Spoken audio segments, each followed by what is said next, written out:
everybody. This is Alan Peterson, and you're listening to Meet the Thriller Author. And I'm glad to be back after a 2-month self-imposed hiatus from the show. I was zeroing in and focusing on 2 books that I'm working on. I'm trying to get ready here to publish. So I was focusing on that, and so hadn't been doing the show. But I'm really excited to be back because I really like the show. I really like talking to other thriller authors. And the feedback that I've been getting from listeners like yourself has been awesome. So thank you very much.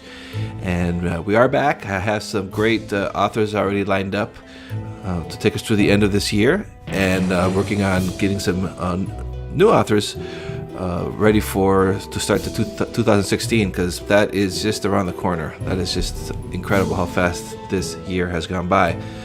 But we kick things off again here with a thriller author, M.P. McDonald. She's awesome. She writes best-selling thrillers, Deeds of Mercy, March into Madness, No Good Deed. That is some of her books in the Mark Taylor series. And she's also writing a second series with one of her characters, C.J. Sheridan. And Shoot is out, and she's working on those 2 series. So we're going to talk to her about her books, what inspires her or motivates her. And so without further ado, here we go. Hi, Mary. How are you? Hi, Alan. How are you? Oh, I'm doing good. Thanks so much for coming on the show. I really appreciate it. I'm honored to be asked. So before I start with the questions, can you tell us a little bit about yourself? I'm married, have 3 kids, 2 grown. 1 is in high school. I work as a respiratory therapist when I'm not writing books. And I was able to go part-time on that, though partially because of my book, so that's always a plus. Can't think of anything else. I have pretty, not typical thriller life, no exciting. Well, that's most of us, right? Right, exactly. And so now, why did you decide to write thrillers? Were you a fan of the genre from before? Well, I did read a lot growing up because I borrowed my dad's books, and he read Tom Clancy and Grisham and, all those kinds of books. But when I started writing my first one, No Good Deed, I didn't realize it was a thriller. Someone else told me it was. So I was like, oh, really? Okay. So that's kind of how it became a thriller. Had you written anything else before, or is that like your first attempt? It was my first attempt at writing. I've been writing a long time, since the early 90s, had written some stories, a lot of fan fiction, that kind of thing. And my first book kind of started as a shorter story, a one scene, I think 1,200 words or something, in response to a challenge, and it just kept growing. People wanted more. What happened next? So it became a full-length novel. And so that's the Mark Taylor series you have out? That's the one that started like that? Right. No Good Deed was the first one I wrote. Were you have any thriller authors that influenced you when you started to write? I like Dean Koontz. I really liked one of his books from the 90s, I think it was, Lightning. That one, I always liked the time travel aspect of stuff like that. I read some Stephen King and stuff. I can't really say one of them was a solid influence. I had a lot of authors I really liked and tried to pull a little bit from each of them. Do you have time to read, or are you pretty much focused with your with your 2 jobs? I go in spurts. I'll read. The other week, I read a couple books. I read the sequel to 1 Second After, 1 year later. I think it was 1 year after. That was a good book. And then I read a romance right after that. So just totally everything, romance, thriller, time travel book, sci-fi. John Campbell, he writes a good series called the Lost Fleet series. Oh, I'll have to check that one out. I haven't heard that one. Yeah, it's good. Where you said that your first book, when you first started writing it, it was a challenge. So how do you get your ideas for your books? How do you get your ideas for that book and for the other books that came in the series? Well, that challenge was specifically, how did your put your character in a padded room and have them wake up, wonder how they got there. Oh, wow. So my first scene was my character waking up, wondering why he's in this room. And I kind of came up with I had just read something in the paper about a real-life enemy combatant who was being held. And I thought, gosh, I wonder if somebody who was actually innocent, if they woke up and the people thought they were crazy, they're accusing him of terrorism, but he's not, and how would he react? And so that was the beginning of that scene. Oh, wow. So that's been the whole series. Oh, I could just get goosebumps just thinking about it, waking up in a straitjacket. The room aspect out, he actually wakes up he's in a cell. He doesn't wake up wondering how he got there. He just is. But that's how it started. He woke up and, why am I here?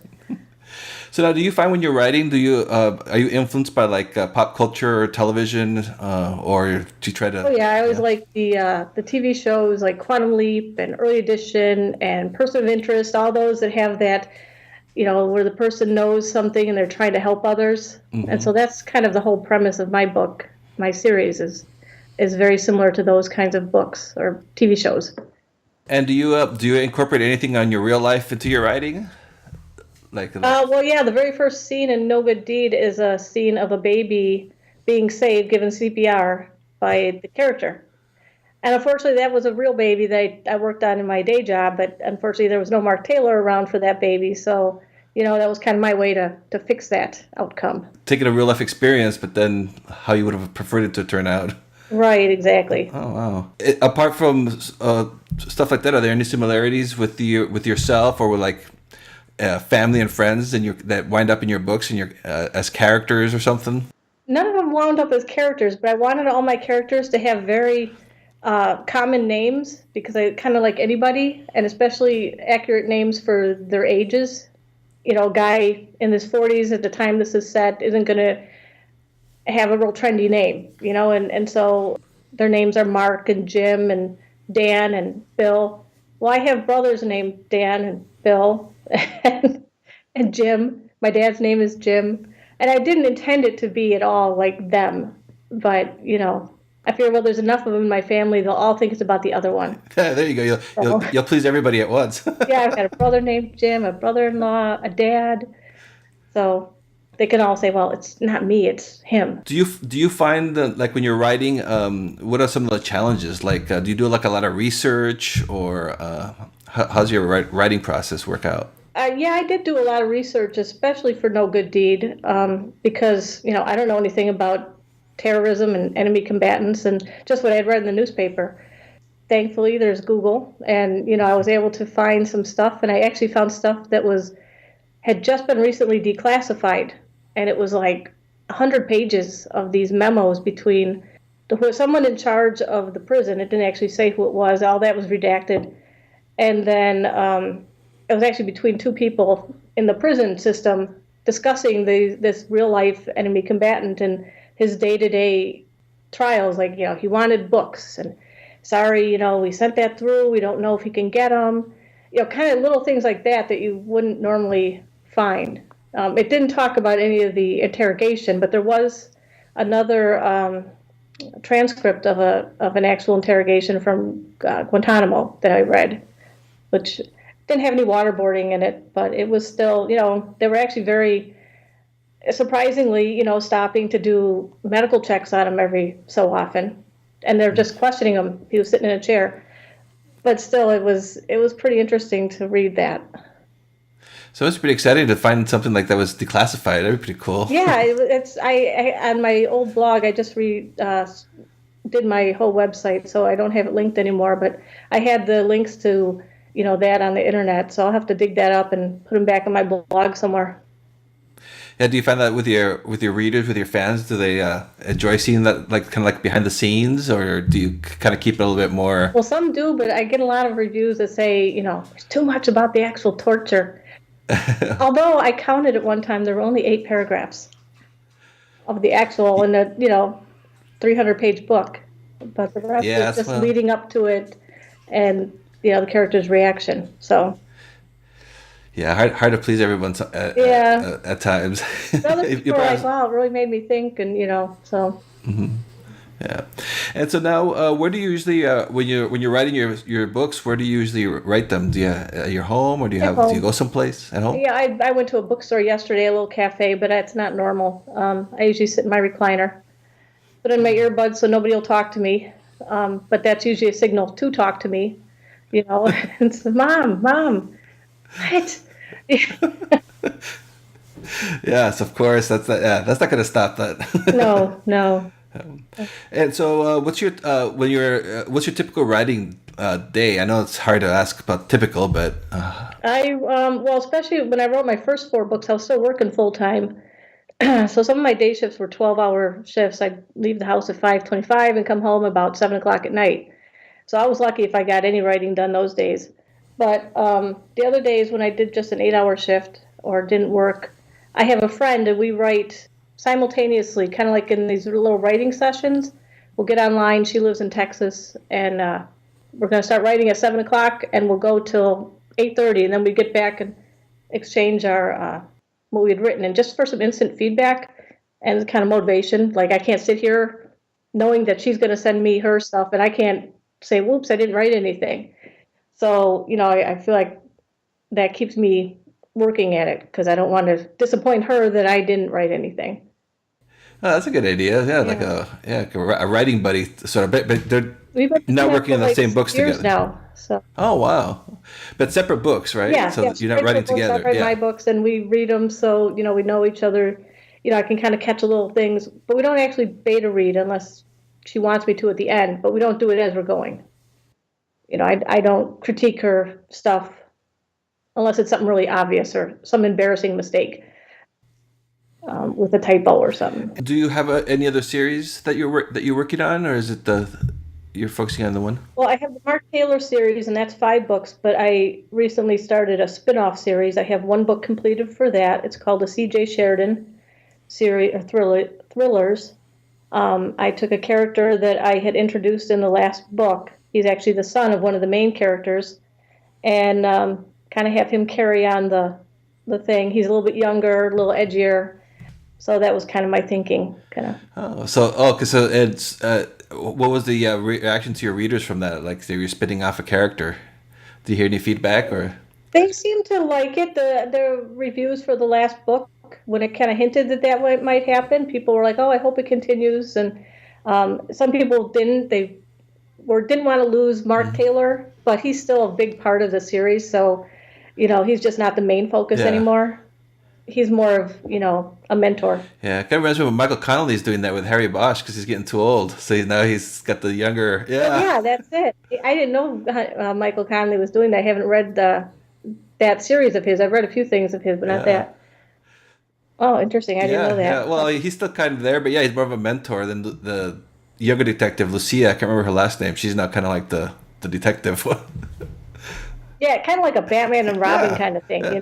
Leave Robin wherever to get some power of his own. Yeah, that's a good idea. It gives me an idea too because my character is getting kind of old. So, well, 50 in the thriller world. Although I recently get some feedback from somebody didn't like that this newer, edgier character swears a little bit more. Yeah. And I just had to I have boys that are over the age of him at this time this is set, and they're in their late 20s now, and although they don't swear much around me, they do swear. Yeah. That's just what they do. So is that your current works in progress then? Is in the new series? Yeah, I have the first book finished. That one's called Shoot. The second one I'm about halfway done, and I think it's going to be called Focus. So there's a camera at the center of it, so that's kind of, although the first one kind of has a play on the word shoot, it could mean camera shoot or with a gun. So, that's kind of the play on words. And are you leaving yourself open to going back to Mark Taylor or? Yeah, I think I am. If I think of something good for him, I might. I really like the character. It's fun to write. Where do you get your titles? I love the titles of your books. They're very kind of really jump out at you. Oh, well, No Good Deed is about the title of every other book out there. If you do a search, there's a whole bunch. But March into Hell, I got that from Don Quixote, one of the songs in the musical. Oh. It's a line. And then Deeds of Mercy is a Shakespeare one, but it tied in then with No Good Deed, and actually the meaning of it was very similar. And March into Madness, actually a reviewer called March into Hell by the wrong name, called it March into Madness. I thought, that's an awesome name for a book. So I took it. That's great. Reader inspired title. Yeah. So how long does it take you to usually from when you start writing till it's ready to be published? I'm not very fast. I'm probably 9 months if I'm on a good. That's probably average. There's some that have been longer. Some March into Hell was about 6 months, but on general it's 9-10 months. I'm trying to work on that. Yeah. Yes, the speed of publishing now is such pressure on that one. Yeah, it looked like someone told me they thought I was doing. I was just going so fast. Some of my Facebook friends, and it only was because I had I did write a romantic suspense in there, but it was one I started right after I did No Good Deed, only because I was querying that one to agents, and I'm like, well, what do I do while I'm waiting? And someone's like, well, start your next book. So I did. I started a romantic suspense, and it sat there for like 4 years unfinished, and finally I was like, oh, I'm just going to finish it. So I finished it, and then a month or two later, finished another book, and people are like, wow, you write so fast. And I was like, wow. No.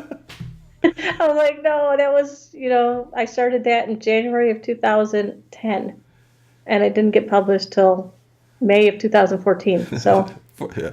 wasn't fast. And when did you publish that No Good Deed? Is that? That was in June of 2010. Okay, so That's 5 years old now. wow, that time flies, huh?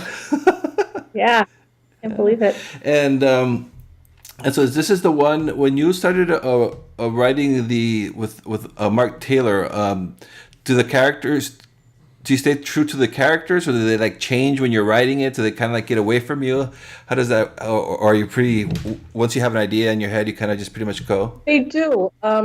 Originally, I had a character in No Good Deed, Jim Sheridan. He's the CIA guy who's doing the torturing.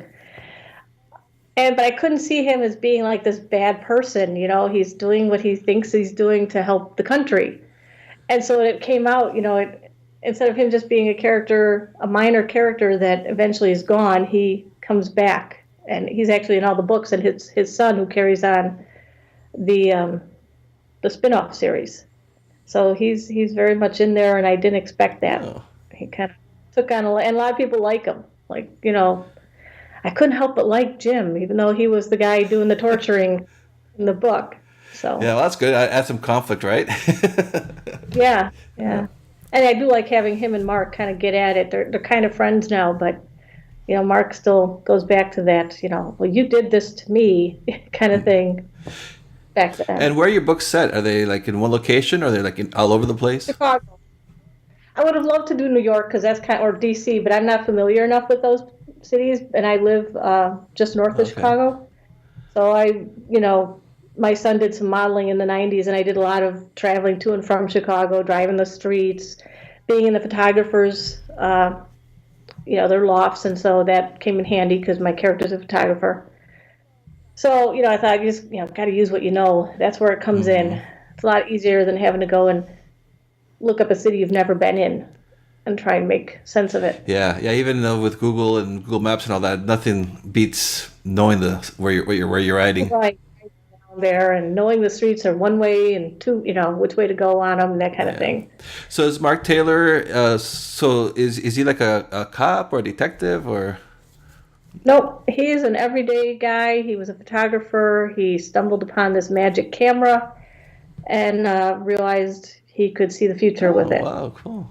And so, he bought it in Afghanistan. He had gone there with a friend. And I kind of just did a little bit of flashback in No Good Deed on this one because people were saying, you got to start with the action. And I wanted him to have the camera for a few years, and I didn't want him to have the whole book be really long with all this stuff leading up to 9/11. So I started and did flashbacks, but then I did go back and write a prequel a few years later. So he's just an ordinary guy, and he finds his stuff, and he's just kind of using it and stumbling along, as he figures it out. So you mentioned kind of a couple different genres there, huh? Like thrillers, and was it considered a little bit of sci-fi, or a little bit of sci-fi? Some people consider it sci-fi. I always, like I said, I like Quantum Leap and that kind of thing. So kind of like a Quantum Leap sci-fi. Yeah. Realistic, but not realistic. Yeah, that was a great show. I remember that show back in the days. Yeah, I love that show. Yeah. So is there, what are you working on right now then? I'm working on the next book, Focus, halfway through. And then I have got a bunch of stuff unfinished. I'm sure you probably do too. I have all these started. I have dystopian books started, totally different. Two of them, actually. Two different ones. I have a romance book I'm writing that I may publish under a different name. And Actually, I'm trying to get that done for Christmas, just a little short one. I already bought the cover, so I got to finish the book. That's what I do that sometimes too to give it a push. Well, I already spent the money, so I better finish. I gotta hurry up now. Yeah. I got it on sale, but it was a pre-made. It was perfect for what a scene I'd already written. So, I gotta buy it. And so, do you find do you interact a lot on Facebook and Twitter with your readers? More so on Facebook. I have Twitter followers, but I think they're all other authors. I don't know if any. I think there's like one reader. I have one person on Twitter who will reliably retweet stuff and comment on it. But usually it's when it goes from my Facebook page, and you know how it will automatically go to Twitter too.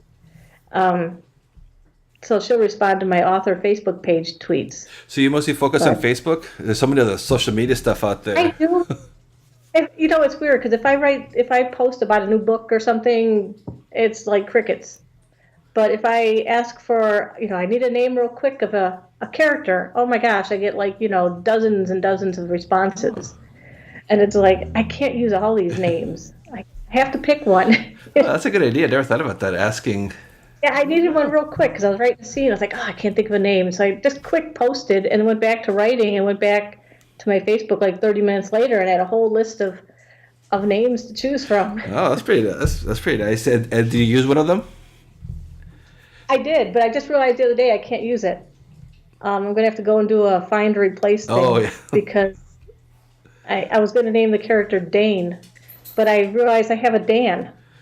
And Dane and Dan, and they're both in the Chicago Police Department. That would be too confusing. Yeah. So, and Dan is established. He's been in the other books. I didn't realize he was going to make an appearance in this one, but he does. So, so how many pages are your books usually? About 320, 325, I think 90,000 words in that range. Though I'm trying to make the spin-offs a little shorter because I'm hoping that I can do them faster. And it seems like people were liking the shorter books. I don't know if that's changed still. No, I agree with that. I found that out too. People, I think they prefer, shorter, or just, like I've gotten that too. Like I went too much, you're explaining things too much, just get on with it, kind of stuff. So I think people like it, like a little short. Yeah, but then you get people who say it's, it was too short. Yeah. And although I price it less than my longer works.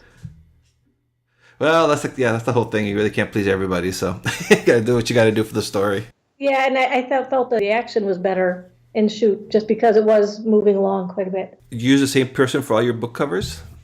Yeah. Oh, really? You do your own book covers? Wow. I did my book covers. Those are really nice. I had some help for my original No Good Deed. I don't know if you see the audiobook one. I don't know if you have that one. That one was done by another author, Imogen Rose, way back in like 2011. But she told me, like what font she used, and I had bought the picture, so I've actually redone it a few times, added things. But just recently, I put a new cover on there with the guy with the bars. I don't know if you see that one on Amazon. For No Good Deeds? Yeah, it's like a kind of a cityscape at the. Yeah, I did that one just recently. Oh yeah, I see the bars. Yeah, it's just kind of a faint image of that, and then Deeds of Mercy. But I did all the other ones. Well, yeah, you have pretty good talent on that because they look very nice. Thank you. I never would have thought that you did those yourself. So I have to go out and get a professional because mine is just like slapping text on a picture. It doesn't work. Actually, March into Madness, I did buy the cover, but I changed the font after it was not pre-made. Tara Schuler from K-Boards did it. And but I went and changed the text a bit because it was to make it match my other books. And then I had to go ahead and buy the image anyway. I found it and bought it because I needed it for my audiobook. So I made the cover, pretty much like she did for my audiobooks. Do you have audio versions of all your books? All but the very last one, Shoot, and that one's in production now. How is that? You're finding that your fans are enjoying that?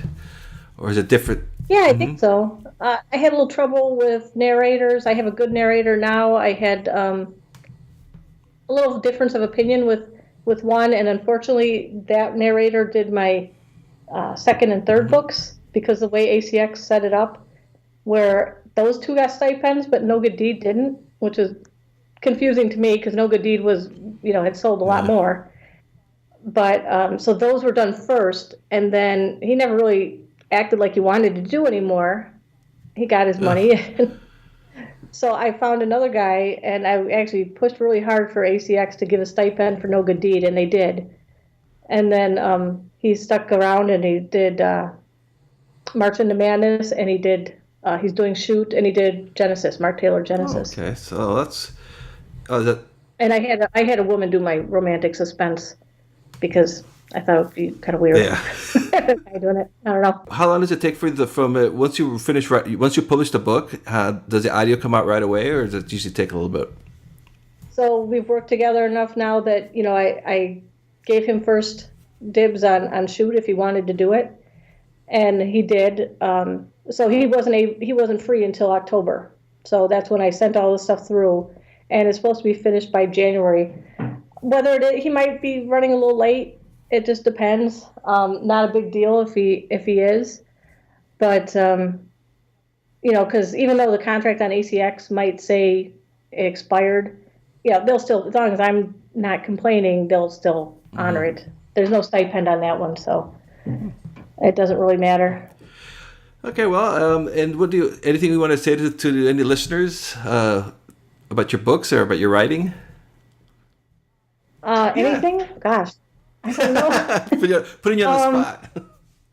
I just hope they enjoy them. I loved writing them. It was fun to write them, so I hope they, enjoy them to read them as much as I did writing them. And then the best place for them to find you, is that on your website? My website or Facebook. I get messages on Facebook quite a bit, and I always try to answer those as soon as I can. And I always answer emails, Facebook. And for the listeners, I'll have links to your website and everything, but it's mpmcdonald.com, right, for your website? Correct. And then Facebook is MP McDonald Author. On Facebook, okay. Yeah. Yep, and like I said, I'll have links to all that. So, okay, well, I want to thank you very much, Mary, for coming on and talk to us about your writing and your books. It's been I always like talking to other thriller authors. I think it's really cool. Well, thank you for having me. Thank you. It was fun. Thank you for listening to this episode of Meet the Thriller Author. You can visit our site at get.thrillingreads.com/podcast for more information on our podcasts. And you can also subscribe to this podcast on your favorite podcatcher, like iTunes, the most popular one, of course. Just search for Meet the Thriller Author and you'll find me there. And I'm also on Facebook at facebook.com/Meet Thriller Author. Love to hear from you. Love to hear your comments and your feedbacks on the shows. And I'll have a new podcast, new interview with a thriller author. I'll be posting them every Tuesday, so stay tuned for that. And don't forget to subscribe. And please visit my author website at alanpeterson.com.